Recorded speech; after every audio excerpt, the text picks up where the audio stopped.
ന്യൂനപക്ഷത്തിൻ്റെ vote LDFന് അനുകൂലമാവുമെന്ന് വിശ്വസിക്കുന്നുണ്ടോ? ന്യൂനപക്ഷത്തിന് വേറെ എന്താ ഒരു ആൾട്ടർനേറ്റീവ് ഉള്ളത്? ആത്മാർത്ഥമായി ന്യൂനപക്ഷം ചിന്തിക്കുന്നുണ്ടെങ്കിൽ ഈ കഴിഞ്ഞ 2 വർഷക്കാലത്തെ കാര്യങ്ങൾ പരിശോധിച്ച് നോക്കിയാൽ ന്യൂനപക്ഷത്തിന് ഇടതുപക്ഷത്തിനോടൊപ്പം നിൽക്കാൻ മാത്രമേ കഴിയുള്ളൂ. അവരുടെ ജീവനും സ്വത്തിനും സംരക്ഷണം കൊടുക്കുന്നത് ഇടതുപക്ഷം മാത്രമാണ്. ഇവിടെ പൗരത്വ നിയമവും അതുപോലുള്ള കാര്യങ്ങളും പാസ്സാക്കിയ അവസരത്തിൽ അത് ഈ സംസ്ഥാനത്ത് നടപ്പിലാക്കില്ല എന്ന് ഇന്ത്യയിൽ ആദ്യം പ്രഖ്യാപിച്ച മുഖ്യമന്ത്രി കേരള മുഖ്യമന്ത്രിയാണ്. പ്രമേയം പാസ്സാക്കിയ ഞങ്ങളാണ്, ഏകണ്ഠമായാണ് പാസ്സാക്കിയത്, നമ്മൾ തന്നെയാണ്. എന്ന് മാത്രമല്ല, ഇന്നത്തെ സാഹചര്യം വെച്ച് നോക്കിയാൽ തന്നെ ന്യൂനപക്ഷങ്ങൾക്ക് പ്രാർത്ഥന, അവരുടെ വസ്ത്രം, പ്രത്യേക വസ്ത്രങ്ങളൊക്കെ ഉണ്ടല്ലോ, അവരുടെ ആഹാര രീതി, അവരുടെ വിദ്യാഭ്യാസം, ഇതൊക്കെ ഒരു ബുദ്ധിമുട്ടുമില്ലാതെ നടക്കുന്ന ഏക സംസ്ഥാനം ഈ കേരളമല്ലേ. SDPI ഉള്ള പോലുള്ള സംഘടനകൾ മുസ്ലിം സമൂഹത്തെ തെറ്റിദ്ധരിപ്പിക്കാൻ ശ്രമിച്ചുകൊണ്ടിരിക്കുകയാണ്. അവർ താൽക്കാലികമായി ഉണ്ടാകുന്ന ചില ലാഭത്തിന് വേണ്ടി എങ്ങനെ BJPയോടൊപ്പം അവർക്ക് നിൽക്കാൻ വേണ്ടി പറ്റും? അപ്പോൾ അവർ ചില തെറ്റിദ്ധാരണ ഉണ്ടാക്കാൻ വേണ്ടി ശ്രമിക്കുന്നുണ്ട്. കാരണം ജയിക്കാൻ പോകുന്ന ചന്ദ്രശേഖരനാണ്. അത്ര മണ്ടന്മാരാണോ തിരുവനന്തപുരം പാർലമെൻറ്റ് മണ്ഡലത്തിലുള്ളവർ?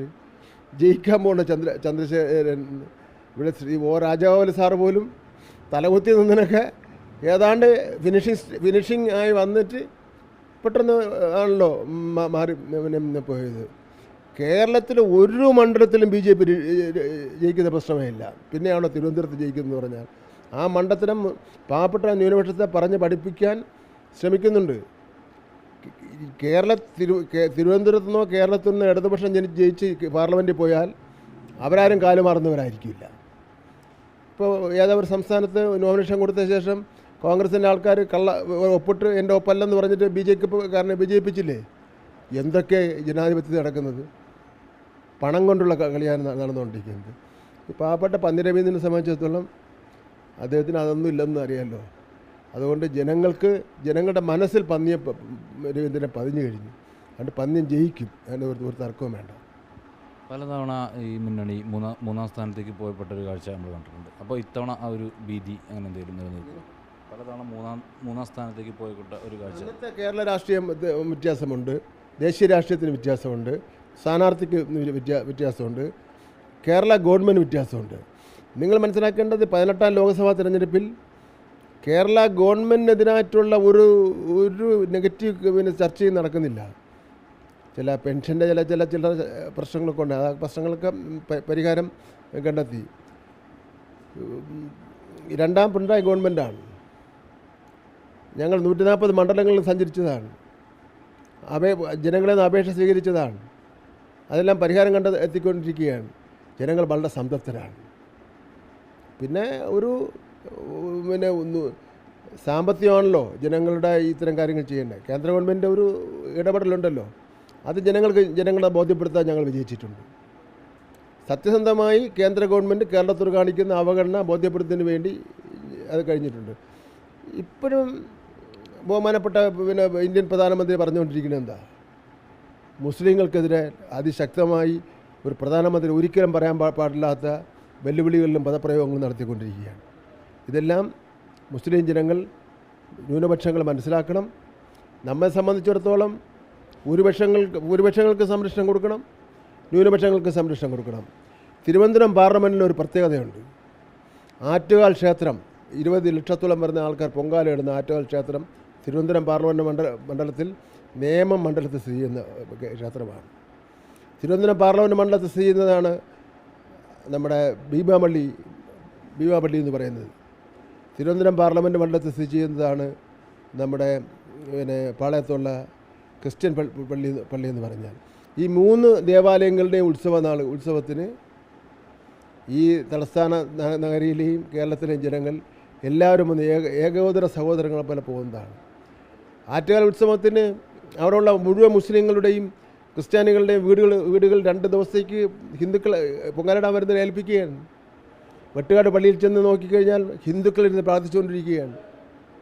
ഇങ്ങനെ ഒരു സൗഹാർദ്ദത്തിൻ്റെ അന്തരീക്ഷം ഇന്ത്യയിൽ വേറെ ഒരു സംസ്ഥാനത്തുമില്ല. എന്തുകൊണ്ടെന്ന് ചോദിച്ചാൽ ഇടതുപക്ഷം കേരളത്തിൽ അത്രമാത്രം ശക്തമാണ്. അതുകൊണ്ട് തന്നെ പന്ന്യൻ ജയിക്കേണ്ടത് ന്യൂനപക്ഷങ്ങളുടെ അവകാശങ്ങൾ സംരക്ഷിക്കുവാൻ, ഭൂരിപക്ഷങ്ങളുടെ അവകാശങ്ങൾ സംരക്ഷിക്കുവാൻ, മനുഷ്യൻ്റെ അവകാശങ്ങൾ സംരക്ഷിക്കുവാൻ വളരെ അത്യന്താപേക്ഷിതമാണ്. അത് അദ്ദേഹത്തിന് വിജയിക്കാനുള്ള എല്ലാ സാഹചര്യവും സാധ്യതകളും കാണുന്നു എന്നുള്ളതാണ് എനിക്ക് എൻ്റെ ഈ കഴിഞ്ഞ കുറേ നാളത്തെ തെരഞ്ഞെടുപ്പ് അനുഭവത്തിൽ നിന്ന് മനസ്സിലാക്കുന്നത്. കഴിഞ്ഞ ദിവസം റോഡ് ഷോയ്ക്ക് ഞാൻ പാറശാലയിൽ നിന്ന് അദ്ദേഹത്തിനോടൊപ്പം ഉണ്ടായിരുന്നു. തീരദേശത്തെ റോഡ് ഷോയ്ക്ക് ഉണ്ടായിരുന്നു. തീരദേശത്ത് ഇത്രയധികം ജനങ്ങൾ തിങ്ങിക്കൂടുന്ന ഒരു അവസരം ഞാൻ കണ്ടിട്ടേ ഇല്ല. ഭയങ്കര മഴയായിരുന്നു. കാരണം ബോഡി ലാംഗ്വേജ് കാണുമ്പോൾ ഞങ്ങൾക്ക് അറിയാമല്ലോ, ഒരു കൈയെടുത്ത് കാണിക്കുമ്പോഴൊക്കെ തന്നെ അറിയാമല്ലോ അവർ എന്താണ് അവരുടെ മനസ്സിലുള്ളതെന്നുള്ളത്. ഇങ്ങനെയൊക്കെ വളരെ ഇതായിട്ട് കൊച്ചുകുട്ടികളൊക്കെ ഒന്ന് കാണിക്കുകയാണ്.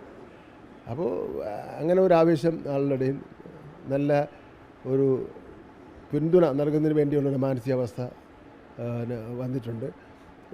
അതുകൊണ്ട് തന്നെ ഒരു മനസ്സിൻ്റെ സമനില തെറ്റിയുള്ള പ്രസ്താവനയാണ് ഇപ്പോൾ ശശി തരൂർ നടത്തിക്കൊണ്ടിരിക്കുന്നത്.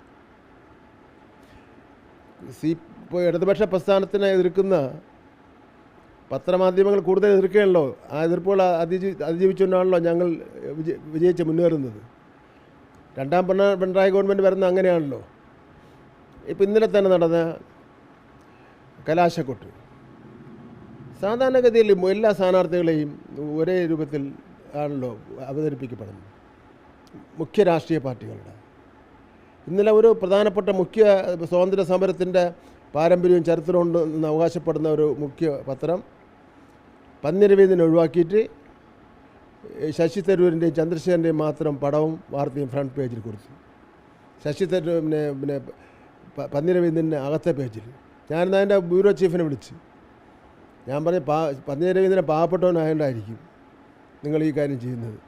ഇതെല്ലാം ഒരിക്കലും നിങ്ങൾ ചെയ്യാൻ വേണ്ടി പാടില്ല, എന്നും ചെയ്യാമെന്ന് നിങ്ങൾ ധരിക്കാനും പാടില്ല എന്നുകൊണ്ട് ഞാൻ പറഞ്ഞു. അതാണ് മാധ്യമങ്ങൾ എഴുതി കൂട്ടുകയാണ്. മാധ്യമങ്ങൾ തന്നെ ചില അത്തരം ഞാൻ ഈ പറഞ്ഞ കൂട്ടത്തിൽപ്പെട്ട മാധ്യമങ്ങൾ തന്നെ രണ്ടാം സ്ഥാനത്ത് എത്തുമെന്ന് എഴുതാൻ നിർബന്ധിക്കപ്പെട്ടു. അതിൻ്റെ അർത്ഥം ഒന്നിന് മുകളിലെന്നുള്ളതാണ്. ശരി, ഈ കൊട്ടിക്കലാശം ഇപ്പോൾ ഭയങ്കരമായിട്ട് ഈ കൊട്ടിക്കലാശം കണ്ട് വിലയിരുത്തുന്ന കുറച്ച് ആളുകളുണ്ട്.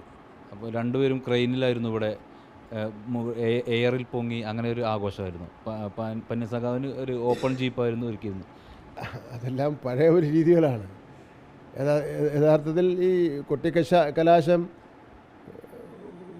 ഒരു ഞാൻ ഇന്നലെ ആറ്റിക്കലായിരുന്നു. ഒരു 5 മണിക്കൂർ ബ്ലോക്കായി. കൊട്ടിക്കലാശനത്തിന് ഞങ്ങൾക്കും പിന്നെ ക്രെയിൻ ഉണ്ടായിരുന്നു, BJPക്കും ഉണ്ടായിരുന്നു. ജോയി ക്രെയിനിൻ്റെ മുകളിൽ പോയപ്പോൾ നമ്മുടെ നെഞ്ചടി വർദ്ധിച്ചു. എങ്ങനെയെങ്കിലും ഞാൻ ഇറങ്ങിയാൽ മതി എന്നുള്ള സംഗതിയായി. അന്ന് സുരക്ഷാ മാനദണ്ഡമൊന്നും പാലിച്ചുകൊണ്ടല്ല ഈ കാര്യങ്ങളൊക്കെ നടന്നു വരുന്നത്. എന്തെങ്കിലും സംഭവിച്ചാൽ ആരെൻ്റെ ഉത്തരവാദിത്വം പറയും. അപ്പോൾ ഈ പൊട്ടിക്കലാശത്തിൻ്റെ ഈ നടത്തിപ്പ് രീതികളിൽ തന്നെ ഒരു മാറ്റം വരുത്തേണ്ടതായിട്ടുണ്ട്. ഇത്രയും ജനങ്ങളെ ഇട്ട് ബുദ്ധിമുട്ടിക്കാതെ അതിന് പ്രത്യേക മൈതാനോ ഗ്രൗണ്ടോ ഒക്കെ ഒരുക്കി കൊടുക്കുന്നതായിരിക്കും നല്ലത്. വോട്ട് ചെയ്യുന്ന ജനങ്ങൾ എന്തിനാണ് ബുദ്ധിമുട്ടിക്കുന്നത്?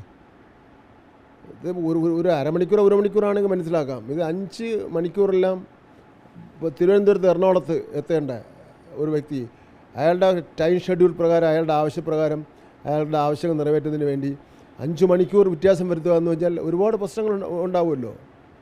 എത്രയോ ആംബുലൻസിനെ വളരെ പ്രയാസപ്പെട്ട് പോലീസ് കടത്തിവിടുന്നത് കണ്ടു.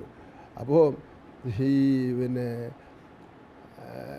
എന്താ എൻ്റെ പേരെന്താ, നമ്മുടെ ക്രെയിന് ഏറ്റവും കൂടുതൽ ക്രെയിന് വാടകയ്ക്ക് എടുക്കണമെന്ന് വെച്ചാൽ അത് ചന്ദ്രശേഖരനായിരിക്കും പറ്റുന്നത്. ഏറ്റവും കൂടുതൽ ക്രെയിൻ വാടകയ്ക്ക് എടുക്കാൻ നമ്മുടെ പിന്നെ പന്ന്യരവീന്ദ്രന് അത്രയും ക്രെയിനൊന്നും വാടകയ്ക്ക് എടുക്കാൻ വേണ്ടി പറ്റില്ല. ക്രെയിൻ ഉണ്ടായിരുന്നു. പക്ഷേ ആ ഒരു രീതിയിലൊക്കെ ഒരു മാറ്റം വരേണ്ടത് ആവശ്യമാണ്. ക്രെയിനുകൾ തമ്മിലുള്ള മത്സരമല്ലല്ലോ നടക്കുന്നത്. മത്സരം നടക്കുന്ന രാഷ്ട്രീയം പോരാട്ടമാണല്ലോ നടക്കുന്നത്. അതുകൊണ്ട് പിന്നെ വർത്തമാന കാലഘട്ടത്തിൽ പ്രസക്തിയുള്ള രാഷ്ട്രീയ മതേതരത്വ ജനാധിപത്യ പ്രസ്ഥാനത്തിൻ്റെ രാഷ്ട്രീയമാണ്. അത് ജയിക്കുമെന്ന കാര്യം സംശയമില്ല.